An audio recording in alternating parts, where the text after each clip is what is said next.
Et si le prochain patron de la défense du Barça n'était ni une star, ni un crack à 60 millions, mais un joueur que personne n'attend, le FC Barcelone prépare un coup discret en Liga. Un nom circule en interne, un profil expérimenté, fiable, peu coûteux, qui pourrait bien surprendre tout le monde.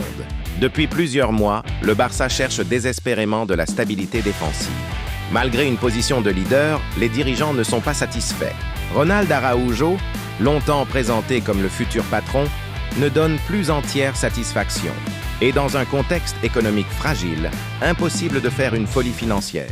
Résultat, le Barça change de stratégie. Fini les paris risqués, le Barça veut du sûr. Selon Mundo Deportivo, le club a identifié une piste, Diego Llorente. Mais au-delà du profil, que disent les chiffres? En y regardant de plus près, on comprend mieux l'intérêt du Barça. Llorente, ce n'est pas juste un défenseur solide, c'est un joueur qui excelle dans des domaines précis.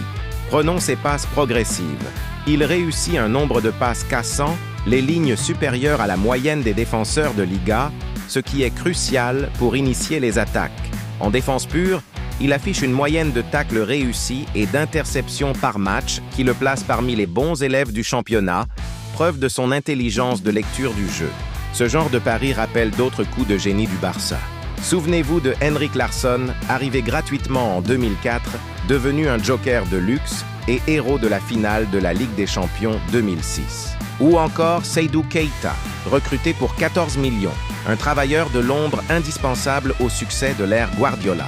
Ces joueurs n'étaient pas des stars à leur arrivée, mais leur intelligence de jeu et leur fiabilité ont été capitales. Llorente s'inscrit-il dans cette lignée? Bien sûr, Llorente n'est pas la seule option. Le Barça pourrait regarder en interne vers un jeune comme Mikayil Faye, qui impressionne avec l'équipe B, mais qui manque d'expérience. Une autre piste serait de chercher un joueur au profil similaire en Série A ou en Bundesliga, mais probablement plus cher. Le nom de Martínez Cuarta de la Fiorentina a parfois été cité, mais son coût serait déjà bien supérieur. Face à ces options, Llorente apparaît comme le compromis parfait entre expérience, coût et adaptation immédiate à la Liga. C'est là que le dossier devient très intéressant. Contrat jusqu'en 2028, valeur à 3 millions d'euros. C'est une opportunité à risque quasi nul. Pour le Barça, c'est exactement le type de coup recherché. Peu cher, expérimenté et immédiatement opérationnel. Alors, bon plan ou mauvais signal? Pour certains, c'est un manque d'ambition. Pour d'autres, un choix intelligent pour renforcer l'équipe sans se ruiner et encadrer les jeunes. Si le transfert se fait, Llorente ne serait pas titulaire indiscutable, mais un joueur de rotation essentiel. Ce dossier est révélateur. Le Barça ne peut plus se tromper. Chaque recrutement doit être mesuré. Alors, génie discret ou choix par défaut? Le Barça a-t-il raison de miser sur l'expérience? Dites-le moi en commentaire et abonnez-vous.